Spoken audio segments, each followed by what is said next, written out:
ಕರ್ನಾಟಕದಲ್ಲಿ ಯಾವುದೇ ವ್ಯಕ್ತಿ ಯಾವುದೇ ಸಮಸ್ಯೆಯಲ್ಲಿ ಇರಲಿ ಜಸ್ಟ್ ಒಂದು ಕಾಲ್ ಮಾಡಿ ನಿಮ್ ಜೊತೆಗೆ ನಾವಿದ್ದೀರಿ.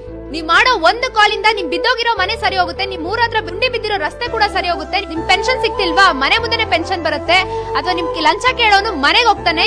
ಇಷ್ಟೆಲ್ಲ ಕೂಡ ಉಚಿತವಾಗಿ ನಡೆಯುತ್ತೆ. ಈ ಒಂದು ಸಹಾಯವಾಣಿಗೆ ದಯವಿಟ್ಟು ಬೆಂಬಲಿಸಿ. ಇಡೀ ಕರ್ನಾಟಕದ ರಾಜ್ಯನೇ ಈ ಒಂದು ವಿಡಿಯೋ ನೋಡ್ಬೇಕು. ಅದಕ್ಕಿಂತ ಮುಂಚೆ ದಯವಿಟ್ಟು ಈ ವಿಡಿಯೋನ ಶೇರ್ ಮಾಡಿ. ನಿಮ್ಗೇನಾದ್ರೂ ಪೆನ್ಷನ್ ಸಿಗ್ತಿಲ್ವಾ, ಅಥವಾ ಸರ್ಕಾರದ ಯೋಜನೆಗಳಿಂದ ವಿಫಲ ಆಗಿದ್ದೀರಾ, ಆಧಾರ್ ಕಾರ್ಡ್ ಪ್ರಾಬ್ಲಮ್ ಆಗಿದ್ಯಾ, ಮೋಸ ಹೋಗಿದ್ದೀರಾ, ಅಥವಾ ಪೊಲೀಸ್ ಸ್ಟೇಷನ್ ಅಲ್ಲಿ ಕೇಸ್ ತಗೊಳ್ತಿಲ್ವಾ, ಲಂಚ ಕೇಳ್ತಿದಾರಾ, ನಿಮ್ಮ ರಸ್ತೆಗಳಲ್ಲಿ ಗುಂಡಿ ಆಗಿದ್ಯಾ, ಎಲ್ಲದಕ್ಕೂ ಒಂದು ಕಾಲ್ ಮಾಡಿದ್ರೆ ಸಾಕು. ಕೇವಲ 10 ನಿಮಿಷದಲ್ಲಿ ನಿಮ್ಮ ಪ್ರಾಬ್ಲಮ್ಗಳಿಗೆ ಪರಿಹಾರ ಸಿಗುತ್ತೆ. ಅದೇ ನೋಡಿ ಈ ಒಂದು ಆಫೀಸು, ದಲಿತರ ಸಹಾಯವಾಣಿ. ಕರ್ನಾಟಕದಲ್ಲಿ ಇರುವಂತಹ ಸಮಸ್ಯೆಗಳನ್ನ ಬಗೆಹರಿಸಬೇಕು ಅಂತಂದ್ರೆ ಸರ್ಕಾರ ಮಾಡಬೇಕು. ಈಗ ಸರ್ಕಾರ ಮಾಡ್ತಿದ್ದಾಗ ಇನ್ಯಾರು ಮಾಡಬೇಕು?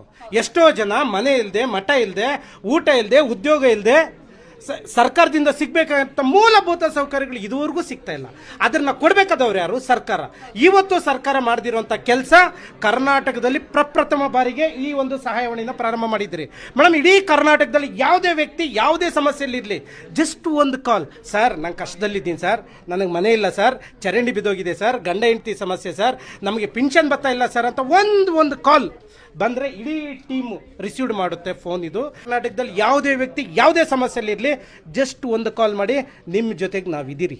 ಸರ್, ಕಾರ್ಪೊರೇಟ್ ಲೆವೆಲ್ ಅಲ್ಲಿ ಈ ಒಂದು ಆಫೀಸ್ ನ ಆರ್ಗನೈಸ್ ಮಾಡಿದೀರಾ. ಇದರ ಮೇಂಟೆನೆನ್ಸ್ ಎಲ್ಲ ಯಾವ ತರ ಇದೆ ಸರ್? ಸೋರ್ಸ್ ಆಫ್ ಇನ್ಕಮ್ ಅಂತ ಬಂದ್ರೆ ಹೆಂಗಿದೆ ಸರ್?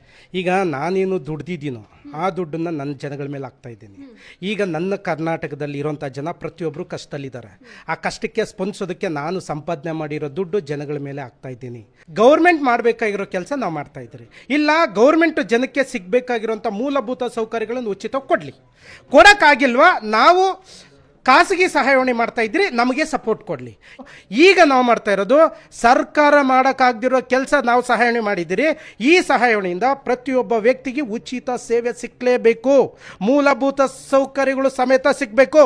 ಯಾವನಾದರೂ ಒಬ್ಬ ಸರ್ ನಮ್ಮ ಮನೆ ಬಿದ್ದೋಗಿದೆ ಸರ್ ಅಂತ ಒಂದು ಕರೆ ಮಾಡಿ, ನಿಮ್ಮ ಮನೆ ಉಚಿತವಾಗಿ ಕಟ್ಸ್ಕೊಡೋ ಜವಾಬ್ದಾರಿ ನಮ್ದು ಇರ್ತದೆ. ಸರ್ ನಮ್ಮ ಮನೆ ಕಡೆ ಚರಂಡಿ ಕಿತ್ತೋಗಿದೆ ಸರ್ ಅಂತ ಒಂದು ಕರೆ ಮಾಡಿ, ನಿಮ್ಮ ಮನೆಯ ಚರಂಡಿನ ಸರ್ ಮಾಡೋ ಜವಾಬ್ದಾರಿ ನಮ್ದಿರುತ್ತೆ.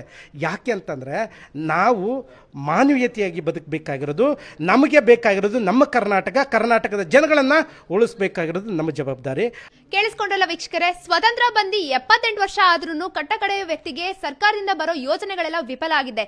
ಇಂಥ ಒಂದು ಸಂದರ್ಭದಲ್ಲಿ ಈ ಒಂದು ವ್ಯಕ್ತಿ ಬಂದು ನಾನ್ ನಿಮಗೆ ಉಚಿತವಾಗಿ ನಿಮ್ಮ ಮನೆ ಬಾಗಿಲಿಗೆ ಬಂದು ಉಚಿತವಾಗಿ ಸೇವೆಗಳನ್ನ ಕೊಡ್ತೀನಿ ಅಂತಿದ್ದಾರೆ. ಇಂಥವ್ರಿಗೆ ದಯವಿಟ್ಟು ಇಂಥ ಸಹಾಯವಾಣಿನ ಬೆಂಬಲಿಸಿ.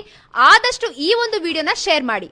ಇದೇ ಫೆಬ್ರವರಿ 26ನೇ ತಾರೀಕು ಸಹಾಯವಾಣಿ ಉದ್ಘಾಟನೆ ನಡೆಯಲಿದೆ. ಯಾರ್ಯಾರೆಲ್ಲ ಪ್ರಜ್ಞಾವಂತರು ಇದ್ದೀರಾ ದಯವಿಟ್ಟು ಬಂದು ಒಂದು ನೈತಿಕತೆಯಿಂದ ಬೆಂಬಲಿಸಿ.